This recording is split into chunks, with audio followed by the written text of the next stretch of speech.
Нэг ийм зүйл төсөөлөд үзтээ. Та энгийн ханиад үрчгээд эмчид үзүүллээ. Эмч антибиотик бичиж өглөө. Таач санаа зовлтгүй юм ууж эхэллээ. Гэтэл хэдэн өдөр өнгөрчхөөд өвчин чинь эдгэрэхгүй байгааг ойлгов. Биет нь уламд ордож эцэст нь эмнэлэг твтгээс үр аргагүй боллоо. Эмчнэр танд хэлж байгаа юм л да. Та антибиотик тэсвэртэй болсон бактеритай халдвар авсан байна гэж хэлвэл ямар санагдах вэ? Идэхэд хэцүү. Тэгтээ тийм. Ийм зүйл ирээдүйд биднийг хүлээж байгаа юм шээ. Харамстай нь аль хэдийн эхэлчихсэн. Өнөөгийн манай нийгэмд хэтэрхий олон хүн антибиотикийг буруу эсвэл хяналтгүй хэрэглэж түүнийгээ дагаад бактери эсэргүүцэл буюу тэсвэртэй байдал гэгч зүйл бий болоод байгааг сүүлийн хэдэн жилд эмчнэр болон бусад судлаачдын санааг зовоож байгаа. Антибиотик гэдэг бол анх бүтээгдсэн цагаас хойш бидний эрүүл мэндийн хамгийн том хамгаалагч байсан. Пенициллин анх гарчснаас хойш дэлхийд даяар сая хүнийг аварч олон хүнд хэцүү өвчнийг эмчилж иржээ. Гэтэл бидний хэтрүүлсэн хэрэглэнээс болж бактериуд одоо антибиотикийг тоохоо хэлж байна. Тийм учраас бидний ирээдүйд асар том нэгэн аюултай нүүр тулж байна. Хэрвээ антибиотик үйлчлэгээ болвол бидний амьдрал ямар болох вэ? Хүүхдүүддээ эмчилгээ чадахгүй болох уу? Агавд настууд маань энгийн халдварт өвчнөд амиа алдах уу? Иймд антибиотик яагаад үйлчлэгээ болох вэ гэдэг асуултанд хариулт өгөхөөр өндөр эмчилгээг та бүхэнд хүрэхээр бэлтгэлээ. Ирээдүйд эрүүл амьдрах нь бидний хариуцлагаас шалтгааллах болно шүү дээ. Антибиотик бол хүн төрөлхтний хамгийн том аврагч байсан үнэ. Гэхдээ одоо бид түүний хүчийг алдаж байна. Гэтэл одоо үед бидний өвчнийг эдгэж исэн тэр гайхамшигтай юм өөрөө асуудал үүсгэж байгаа хэрэг их сонирм байгааз. Юун түрүүнд хідүүлээ сэдврүүгөө орохоос өмнө антибиотик хэрхэн ажилладаг талаар ойлголттой болъё. Антибиотик гэдэг нь товчхондоо бактерийг устгах эсвэл үржихийг зогсоох замаар биднийг өвчнөөс хамгаалдаг юм байна. Жишээ нь пенициллин бактерийн эсийн ханыг гэмтээж устгадаг. Гэвч бактери бол зүгээр нэг амьтан биш. Тэд үржиж, хувьсан өөрчлөгдөх чадвартай. Энгийн хэлээр бол ухаантай. Гэвч сүүлийн 10 жилийн турш хүмүүс антибиотикийг хэтрүүлэн хэрэглэж дутуу өргөх зэрэгс болж бактериуд бидний эмийн зэвсэгт дархлаатай болж эхэлж. Одоо тэгэхээр бактериуд антибиотикийг хялбархан сурж аль хэдийн эсэргүүцэх чадвартай болоод байна. Харин энэ үзэгдлийг антибиотик тэсвэртэй байдал гэж нэрлэдэг. Антибиотик тэсвэртэй байдал яагаад үүссэн бэ? Тодорхой хэдэн шалтгаан бий. Эхнийх нь хүмүүсийн буруу хэрэглээ. Өвтгөөр антибиотик уух нь эдгэрэх хамгийн хурд арга гэж боддог хүн цөөнгөө. Гэхдээ бүх өвчнөд антибиотик тус болдоггүй гэдгийг хүмүүс тэр бүр мэддэггүй. За жишээ нь ханиад том шиг вирусын гаралтай өвчнийг антибиотик эдгэж чадахгүй. Дараагийн асуудал бол эмээ дутуу уух. Зарим хүн арай гайгүй боллоо гэж бодоод эмээ бүрэн гүйц дууж дуусгадаг. Харин энэ үед үлдсэн бактериуд нь антибиотикт дасан зогсож дараагийн удаа тухайн эмэнд дарагдахгүй болж эхэлдэг. Тиймээс бид энэ бүхнээс дүгнэлт хийвэл антибиотик тэсвэртэй бактерийг өөрсдөө үйлдвэрлэж байна гэсэн. Харин одоо супер бактерийн талаар ярьж өгье. Та супер бактери гэдэг үгийг өмнө сонсч байсан уу? Антибиотик тэсвэртэй энэ бактерийг зарим судлаачид эрүүл мэндийн тэсрэг бөмбөгөө гэж нэрлэдэг. Учир нь эдгээр бактерийг бидний хэрэглэж юу ямар ч антибиотик дарж чадахгүй болоод байна. Энгийн ханиадтай төстэй өвчнөж супер бактери нь халдвар болж хувирвал хүний амьнасыг эрсдэлд оруулах аюултай. Нэг үгээр супер бактери гэдэг нь одоогоор бидний хэрэглэж юу бүх төрлийн антибиотик дархлаатай болсон бактерийг хэлдэг. Тэдгээр нь зөвхөн антибиотик тэсвэртэй болох төдийгүй илүү хурдтай үржиж бусдад халдварлах чадвартай байдаг. За жишээ нь эмерсаа бол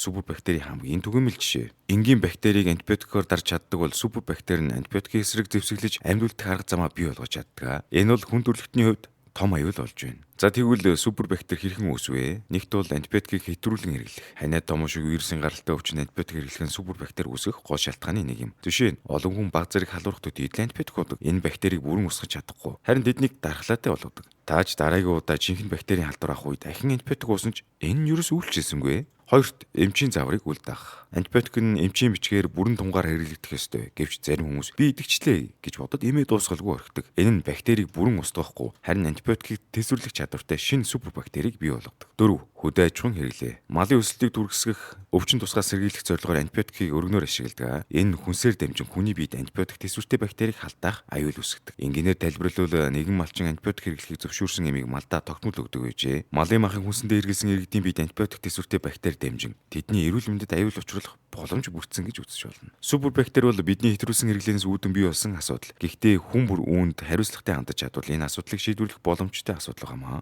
Гол нь хүмүүсийн буруу хэрэглээ, мал аж ахуйн зохисгүй хэрэглээ зэргийг өөрчилж чадвал антибиотикийг зөв зохистой хэрэглээ бий болгож нэг ёсондоо бид супер бактерийн тархалтыг зогсоож чадна. Тиймээс супер бактерийн эсрэг бидний тулаан бол зөвхөн эрүүл мэндийн салбарын асуудал биш. Хүн бүрийн хариуцлагаас хамаарах асуудал юм. Иймд та антибиотикийг зөвхөн шаардлагатай үед зөв аргаар хэрэглэх хэрэгтэй гэдгийг санаарай. Гэхдээ хэрв супер бактери аюул занал хэл ирээдүйд бодитоор тулгарвал яах вэ? Супер бактери аюул биднийг аль хэдийн сорж эхэлсэн байгааг эхлээд санах хэрэгтэй. Хэрв одоо байгаа арга хэмжээнүүд хангалтгүй байвал ирээдүйд ямар хорон нөлттэй зүйл биднийг хүлээж болохыг хэдүүлээ төсөөлье л дөө. Ирээдүйд антибиотик бүрэн үйлчлэгээ болсон гэж бодъё. Энэ жижигхэн шарах, энгийн ханиад ч үхлийн аюул төрөх хэмжээний аюул болно гэсэн үг. Үүнээс болоод ирээдүйд хүүхдүүд гадаа тоглож явахдаа өвдгөө шалбаснаас болж амнасаа алдахад хүртэл хүрч болно. Дэлхийн 2 дугаар дайны өмнө антибиотик нээгдэггүй байх үед хүмүүс энгийн шарахаар нас ордог байлаа. Хэрвээ энэ үеийн түүхэн үйл явдал ирээдүйд дахин давтагдвал дэлхийн хүн амын дундаж наслалт мэдэгдэхүйц буурах магадлалтай. Үүнийг дагаад супер бактерийн тархалт нь эмнэлгийн орчинд хамгийн хүнд байдлаар илэрх болно. Жишээ нь жирийн хагалгаа хийгдэж асар их хэрсэлтэй болж эмнэлгүүд халдварын үр уурхай болох аюул нүрлэх ажээ. Мэс заслын дараах халдварын улмаас олон хүн амьдрах найдваргүй болж эмнэлгийн ажилтнууд хамгаалтын утас, ариутгалын дэвшилтэд технологиг ашигласан ч супер бактерийг зогсоож чадахгүй төрнө. Эмнэлэг твцсэн хүмүүс амьд гарч чадвал аз гэж тооцогдох цаг ирж магадгүй гэд та төсөөлдөв. Мал аж ахуйн салбарт антибиотик өргөнөөр хэрэглэдэг тул супер бактери хүнсний бүтээгдэхүүнээр дамжин хүмүүсийн бие талдруулах магадлал өндөр байдаг. Үүнээс болоод ирээдүйд энэ асуудал хяналтаас гарвал хүнсний үйлдвэрлэлд ноцтой хямрал үүсч болох юм шүү дээ. Жишээ нь дахианы фермээр супер бактери тархснаар нийтүржүүлгийн мал амьтныг устгах шаардлагатай болж магадгүй. Энэ нь мах сүзэр хүнсний бүтээгдэхүүний нийлүүлэлтэд том цохилт өгөхөд дэлхийд даяар хоол хүнсний хомсдол үүсэх аюултай. Мөн нэмээд супер бактери нь дэлхийн хүн амд ноцтой хохирол учруулах болно. Өнөөдрийн байдлаар жил бүр 10 сая хүн антибиотик тэсвэртэй халдвар сууж нас орж болзошгүй гэсэн тооцоо өгдөг. Энэ нь зүрх судасны өвчин хорт авдраас ч илүү хүний амь насыг авч бодох болно гэсэн үг шүү дээ.